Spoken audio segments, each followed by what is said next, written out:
Welcome to the J.R. Hendrick Texan Gentleman, the podcast that deals with the early life of J.R. Hendrick. Well, we're having to have new equipment and everything, technical difficulties. I so apologize. But,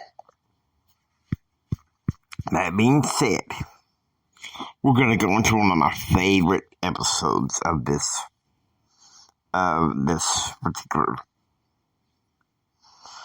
This episode is called Falling in Love? ? So, here we go. Now, 7:50 p.m.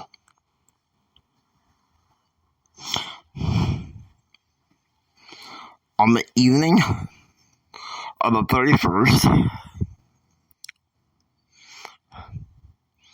JR returned back from church, crying, feeling left out, like he didn't fit in, lonely, and finally frustrated by what was going on. He went into his bathroom, started the water, and ready to raise her, just when Kevin McDonald walked in. Oh my God. Junior,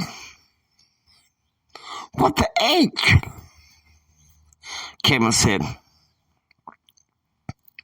All right. Craig said, you were acting weird on Friday. Why don't you tell me?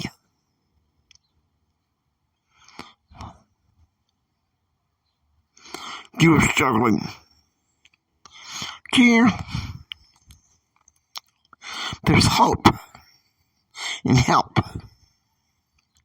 There's a Christian TV course program right now. I think you need to watch.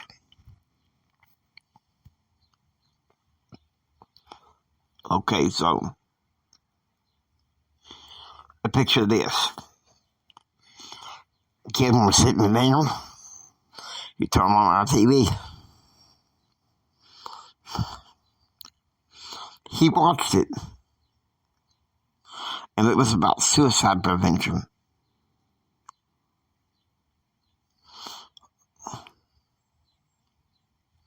Falling to his knees, JR repents of his sins.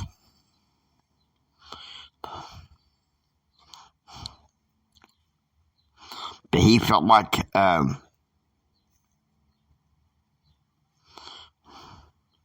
doing. He drained the tub, put down the razor, and Kevin McDonald took the razor and put it in the trash. 4:30 a.m.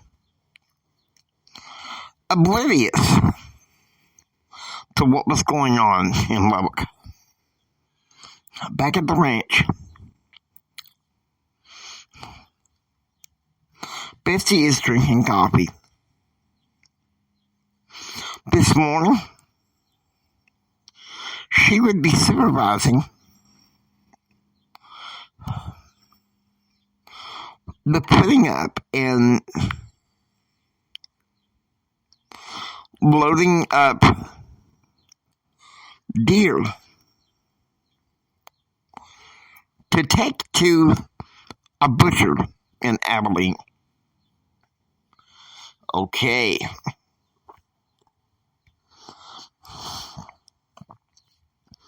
"5 a.m. Upstairs in the mansion in D.C., Jim and Clara talk. I got a phone call from Henry last night. Says he really misses me. Claire said, "Don't you enjoy what you got here?" Jim asked. "You know I do. But I know you're hungry to have Betsy come back with you. And I'm anxious to get back to Henry."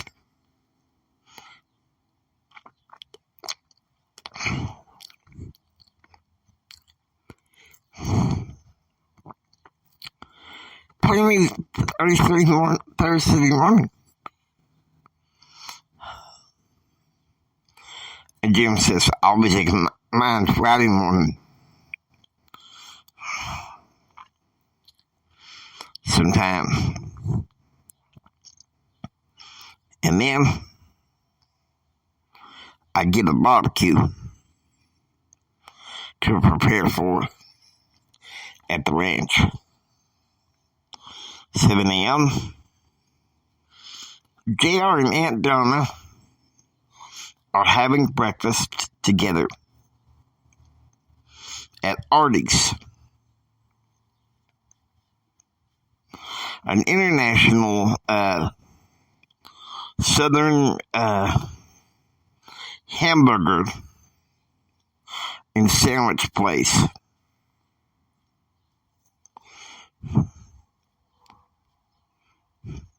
Where they had bacon, eggs, and cheese muffins together.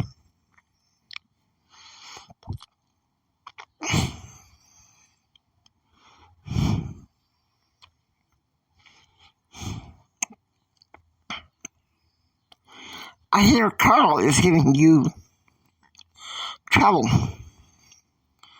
about your paper. After all,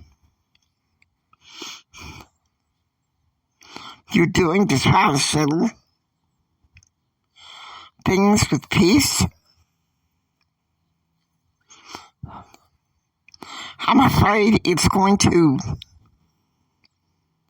cause a big fight with your father." Aunt Nora said,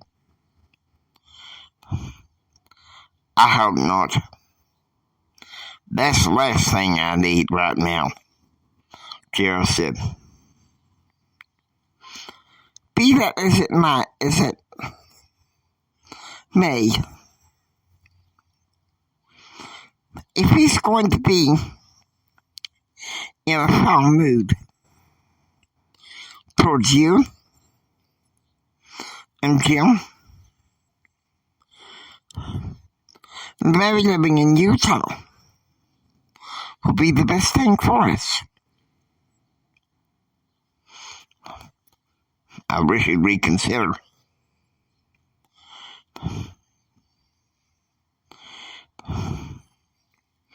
But I may invite Max every once in a while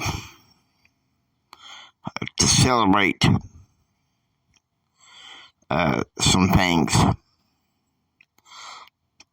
Talk to him," Gerald said. "You were always the gentleman. Carl and Jim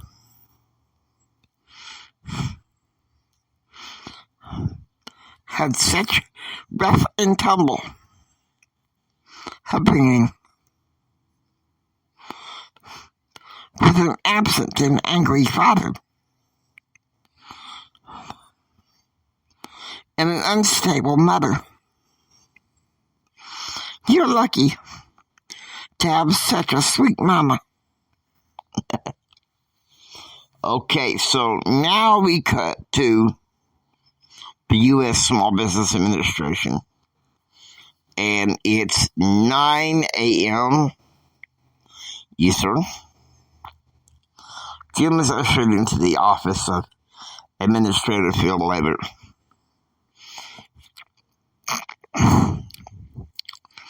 sit down and face where I can see you. The administrator said in an adamant tone. Now, Jim, I understand.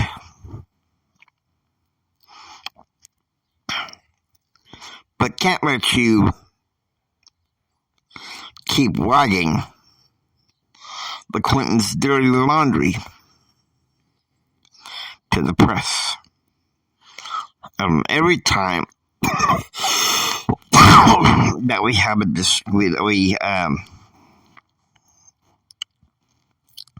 that we upset you or offend you,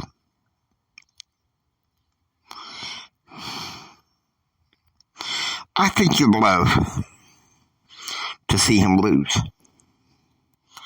And Jim's like, I ain't no glamour in what I'm doing. And you ought to know that.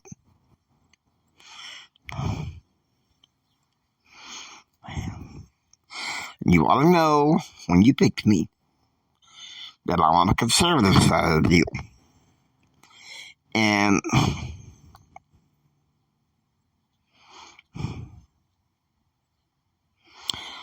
so the administrator's like, well, listen, in about a couple of weeks, yeah, you're going on a trip, all right. You're going to Massachusetts. You're going to go to Lansing, Michigan, where you can speak to Senator Alex Romney to your heart's content. And then you're going to go to New York.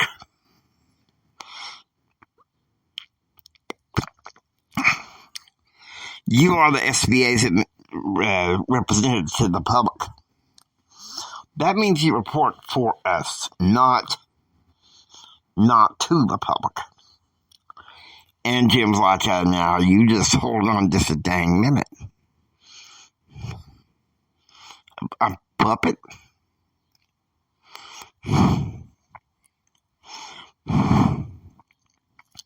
Remember what I said the morning of 1994? I serve the country. I'm not in service of the president. And it's a back and forth, down, just down to the dirt. And finally Jim's like, hey, don't make me hurt you. Okay. Now, 11:30 a.m. In advocacy and issues leadership, Dr. Harmon is lecturing about developing an action plan for analyzing, collecting, and putting together a package for the media. Now, here's another part. 1 p.m. Jim had just finished getting interns some a data set to do some analysis. And after a swim, he and Clara are lying down. Now, here's 3 p.m. JR is in his dorm room, and he's got a big old Cheshire grin on his face. JR, want to explain?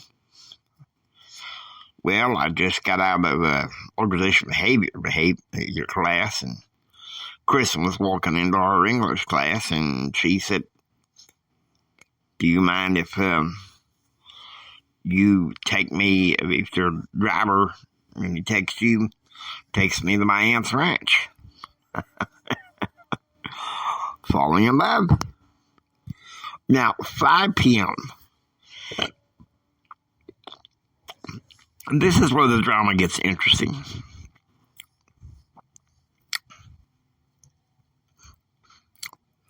Jim gets off of work and walks into the living room to a frantic Kelly, trying to motion for this man to walk away. And screaming back and forth, "Sir, I'm sorry, you can't get in here. I know this man. I can." Finally, Jim walks in. He says, "Sir, I'm sorry. This is private property." And this 69-year-old man with thin brown hair and trim glasses.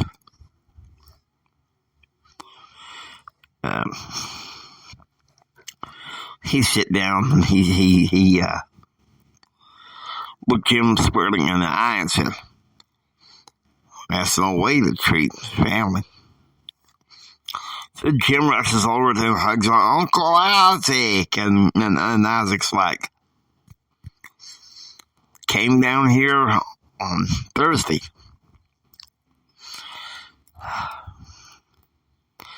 I'm about to spend some time with you." And Jim's like, "Well, why don't you tell me that you was going to be here? There's plenty of room upstairs for you and the aunt to come visit, Just stay a while." Ultimately, that's what happens. And Jim says, "I remember when you had to pull me out from the barn where I was hiding them." And Isaac said, "Yeah, you were 13 years old and you were hiding from your parents." And Isaac said, "Yeah, this is before your dad got involved in the Korean War." He said, "Meanwhile,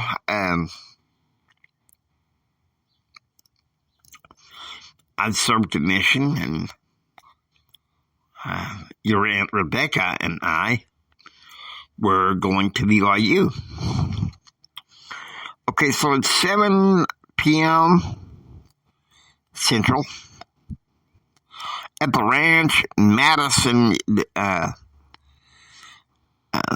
shows up with George and Andrew. Now, where's Kyle? Kyle has to run this rig in Abilene, so they show up for dinner.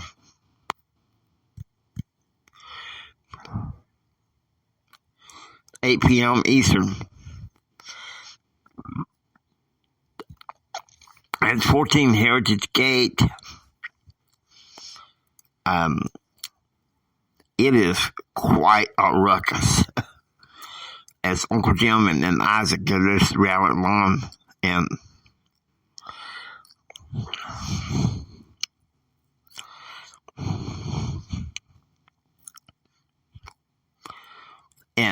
Isaac was like, April 56th, Jim was filming high school April 56. No, April 54. Jim was swimming in 56. Jim was swimming in high school intramurals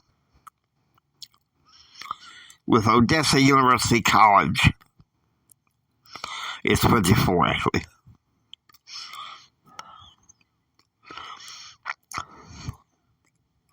Competing with the Odessa Broncos is it important.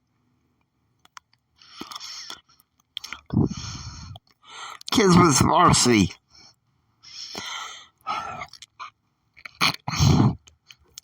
You couldn't believe it. He was like a man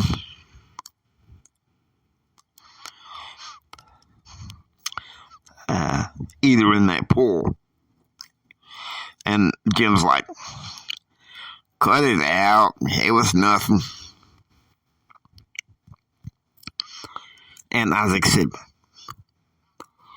that's what your parents wanted you to believe.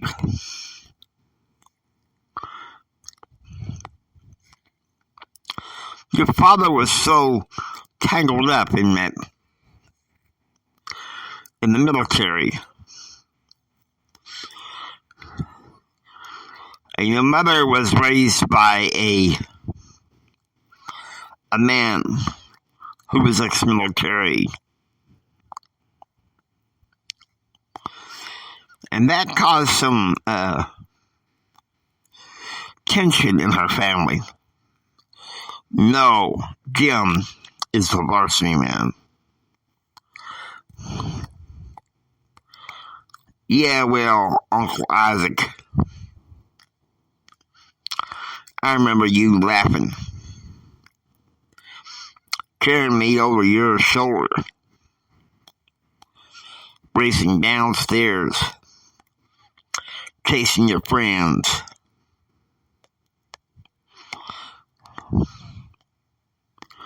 Sent it because my daddy was gone. You was going to play daddy.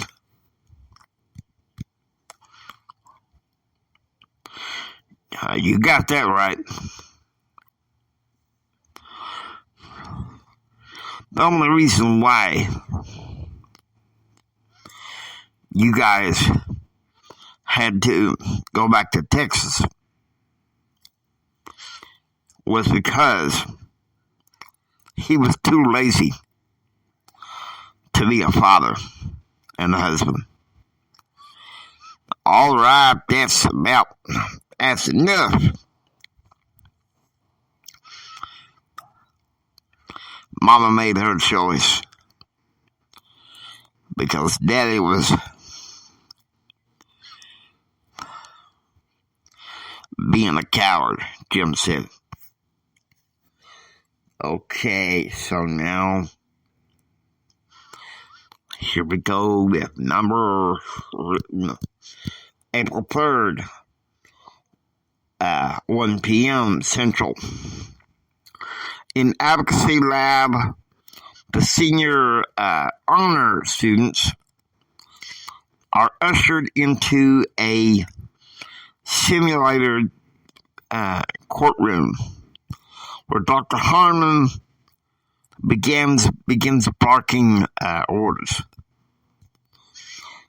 There's computers in the back of the room. You have 2 weeks to write your briefing updates for your defense. And I expect your dead level best. Okay, bar the door. I'm going to be examining each and every one of your defenses. Suddenly, Dr. Harmon's cell phone rings. Hello? What? So that's the thing. He finds out his son's sick.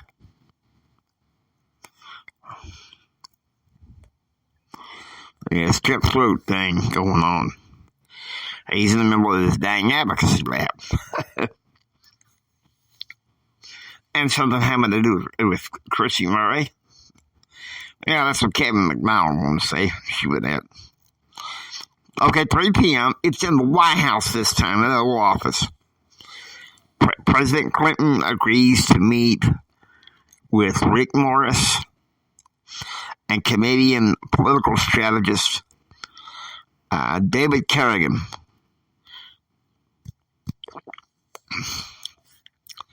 Look at this, Kerrigan said. Front page of the Boston Globe. Clinton. Pocket leader nitwit. That means nothing, Mr. President, Dick Morris said. Hendrick doesn't have powerful interest in that paper. Bo? No.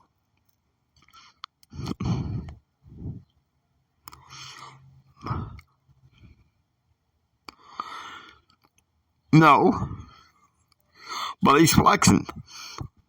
He knows I can fire him at any time and send him home. So that's why he's flexing.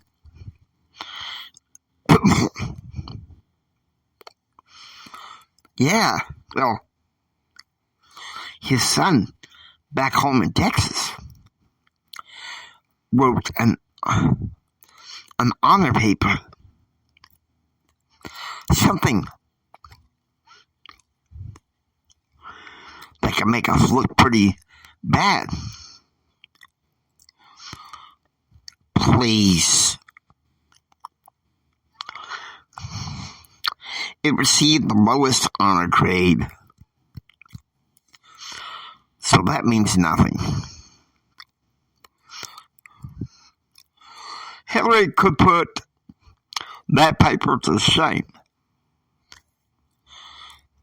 The president says.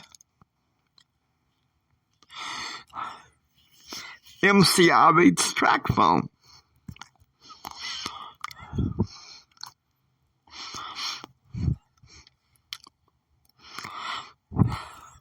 So the president starts puffing on a cigarette in his mouth. Complete the time, boys. Within the matter of few days, can pull some strings, move some things around, and then maybe Hendrick won't make so much noise. Sir, it's also his son, David Carrington said. The president puts out his cigarette and slams his fist into a table. For Pete's sake, it's just a thought. A brat who echoes everything his father has to say because he knows that Big Daddy will always back him up. 3 p.m. So JR walks in his dorm room, and who does he find? Brent. And Brent's like, didn't you promise me you was going to ask Kristen out? And JR's like, damn it, Brent, get off my case. I am going to ask her out. I am falling in love. But this is my decision. Okay, 5 p.m. JR's in the bath getting ready for dinner. His phone rings. And it's Kristen. And she said, well, I can get a car service to take me in. And JR's like, no. Carmen's already said he's gonna take you. Now, the next day, April 4th, 6 a.m. Eastern. In Washington, D.C., Jim is having breakfast with Uncle Isaac and Aunt Rebecca, along with Andrew Margaret House. And Andrew House is like, why don't you just write to the president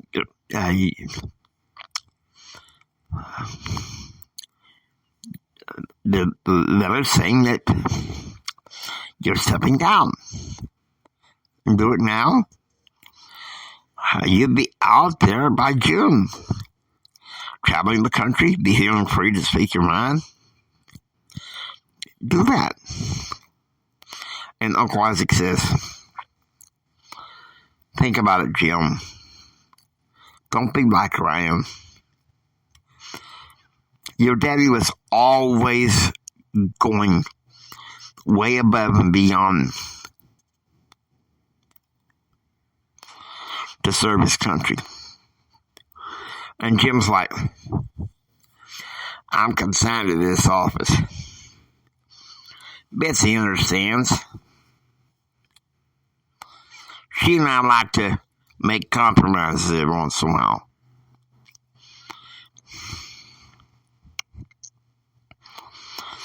And Isaac's like, look, I never really forgave your daddy for running out on you and calling your poor and ending things with your poor mother. I mean, he comes home from the war when you're 8 years old and becomes a good man, even running for the Montana legislature. But when Korea hits, bye-bye to anything stable. Your mama did the right thing, moving to Texas and filing for divorce, Isaac said.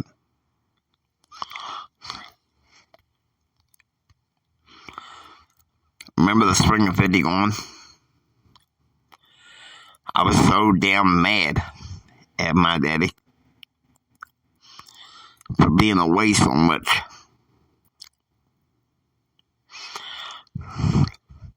that I reached up in his closet and I found his gun.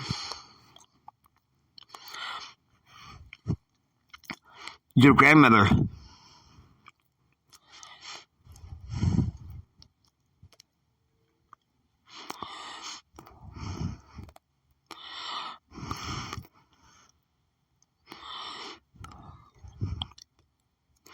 wanted me to keep it calm, but I called your dad, and I told him exactly what was going on.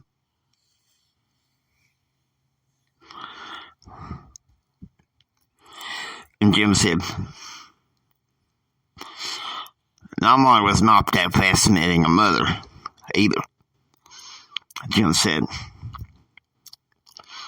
a waitress and a nurse. She could have worked the farm or the family business. But nope. That's Dad's fault. He going to Korea and breaking her heart. Jim, at least think about stepping down sometime today. You'll be saving face. You can still serve the country and love your family, Andrew House said. Betsy would love you for it.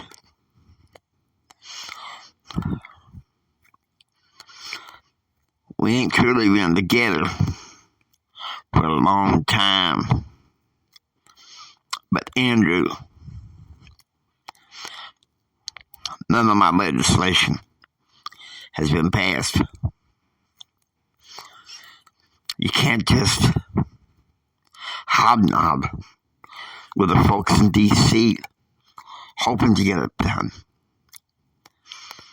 You've got to take it to the people.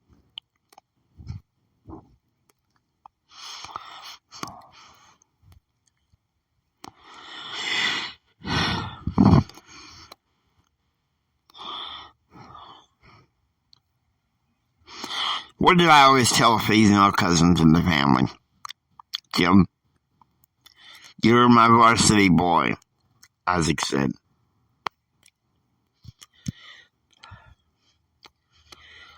8 a.m. Central. Meanwhile, back at the ranch, Betsy is having Daniel, one of the ranch hands, to take some of the Easter hogs to be slaughtered and butchered in Andrews. Just in time for the barbecue. Jim's signature pork spare ribs dishes. One with eggs, one without eggs. 12:30 p.m. Central. Back in Lubbock, JR is listening to the dean go through more details about the guidelines set forth for it. He told the students that the committee had to have the written update on their defense turned in by April 18th. Okay. 1:50 p.m. Walking out of Smith Hall, JR is met by his grandmother and is slowly moving along in her walker. Carl has to work tonight.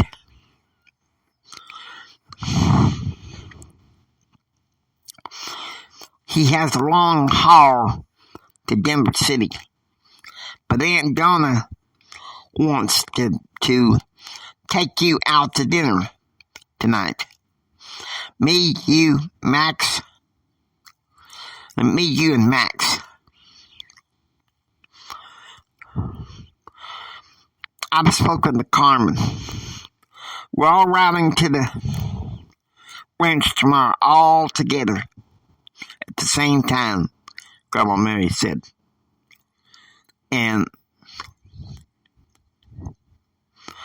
Jared said, Grandma, I hear that great Uncle Isaac is staying with Daddy. Impetuous as a kid. TBS as he got older. I guess when Ryan left for the war, he realized he had to grow up fast. But I love him because he took on taking care of your father. Your Aunt Kathleen wanted to take on Carl. Come on, Grandma.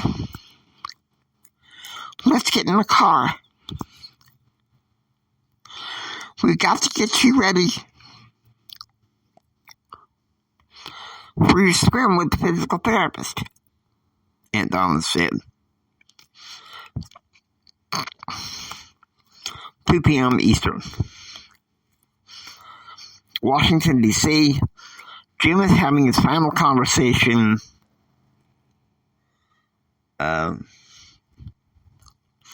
with Uncle Isaac. Jim, think about it. The diamond deal, Andrews right.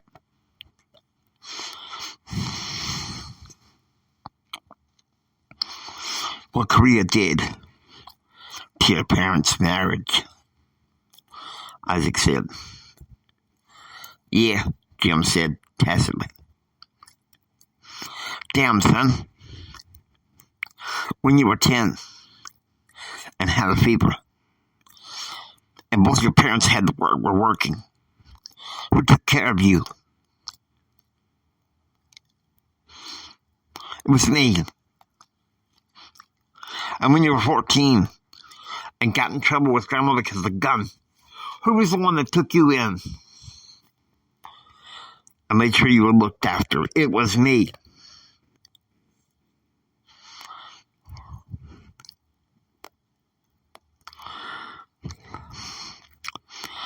I've seen pictures of your eldest boy who just wrote his senior paper in college. Don't you dare lay him down.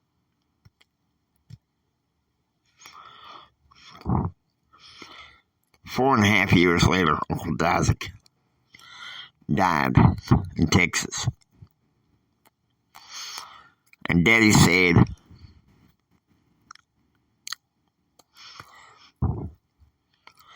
that man was his hero.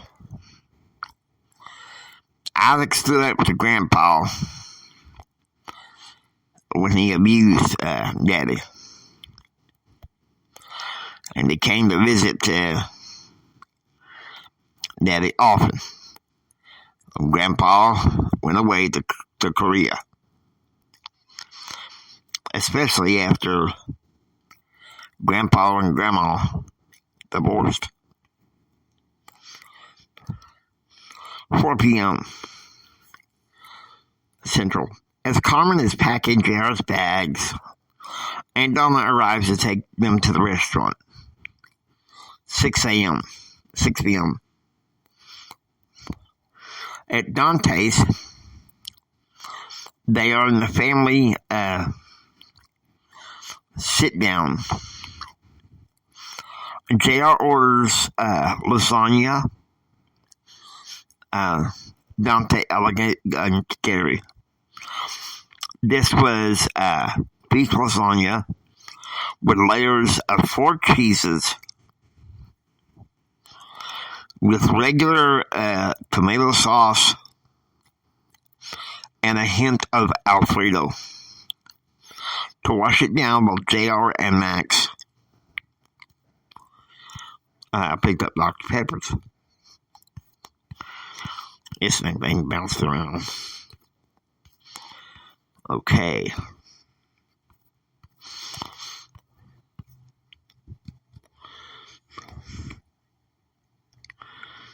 $8 p.m. Eastern. In the Dream Team Lounge,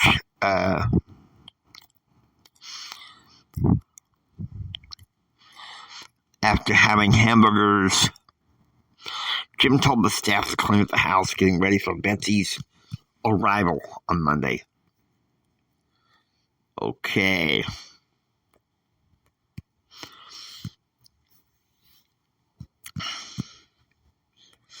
April 5th, 5 a.m. Meanwhile, back at the ranch, Bessie is collecting the spring eggs.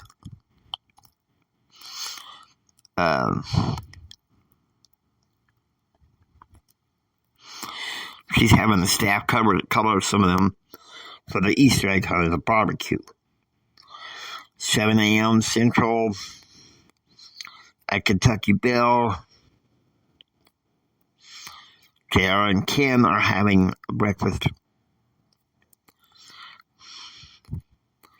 Man, Charlotte is happy that I'm coming this weekend, and she's very happy that your dad is letting us have a party behind the clubhouse at the ranch.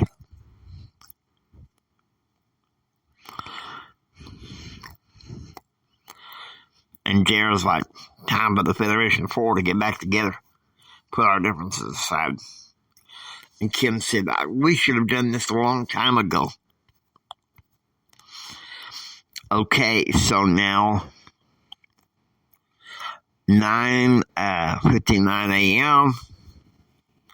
Jim arrives at the private jet terminal at Reagan International Airport. He turns his credentials to give his inspection, and now he's at an indoor jetway getting ready to board his plane.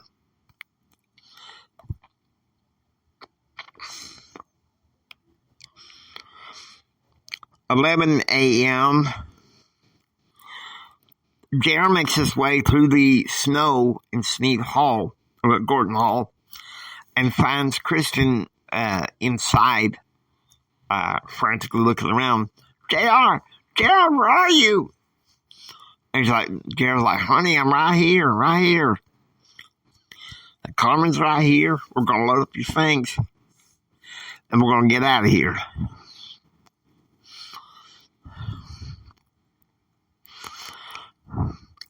And Carmen, the driver, says, mind if I smoke? And JR's like, no, on this trip, Kristen's asthmatic. So, there you go. They're taking the trip. 1 p.m., Jim's plane arrives in Midland, and he ran toward Betsy outside, who's outside her car.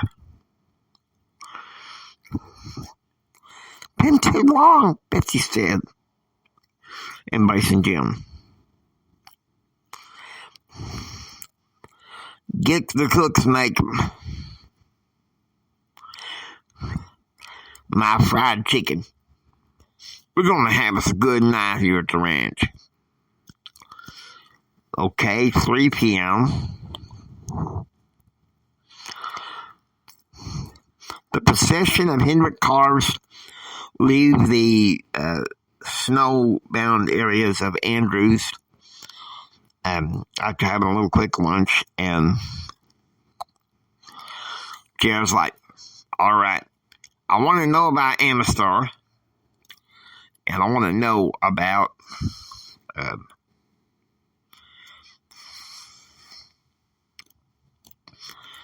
and I'm sorry about those gentlemen that raped you last year, but I think I'm falling in love with you, Kristen.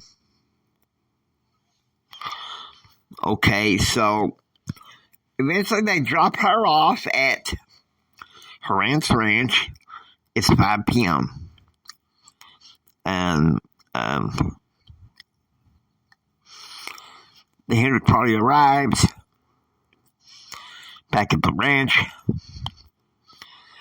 And Betsy embraces JR. In the living room, Jim taps his son on the back.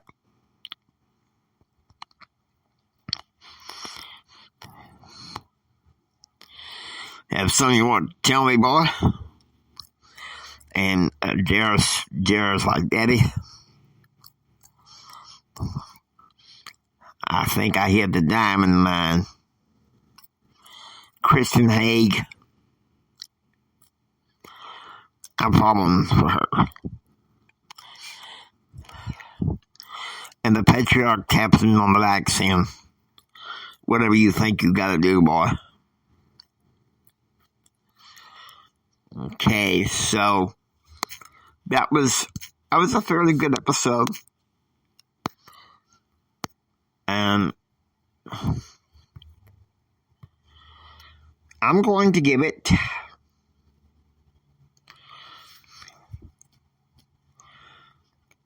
4.6 Dr. Peppers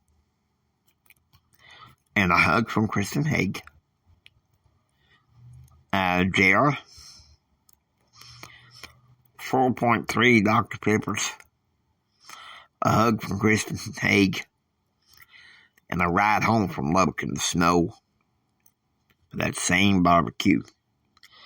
All right, the barbecue episode will be in a couple of days, and some more intensity. You guys, hope you enjoy listening to the J.R. Hendrick Texan Gentleman. If you like what you hear, please subscribe, become a part of the J.R. Hendrick Texan adventure. Until next time, this is James Hendrick Empowerment Network saying until next time, take care and take care of the story. Remember the rest of the story. It's going to get interesting from here.